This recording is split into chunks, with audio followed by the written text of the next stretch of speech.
Sindaco, siamo di nuovo di fronte a un nuovo appuntamento podistico qui a Cisoni Valmarino dopo il Trail del Gevero, insomma c'è questa iniziativa in partenza. Come commenta queste manifestazioni e poi insomma vediamo che anche lei è pronta per fare la podista?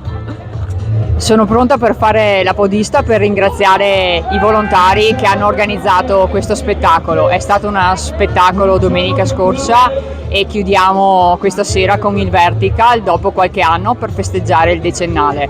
Un plauso davvero agli organizzatori e a tutti i volontari che si stanno adoperando per rendere anche questa serata indimenticabile.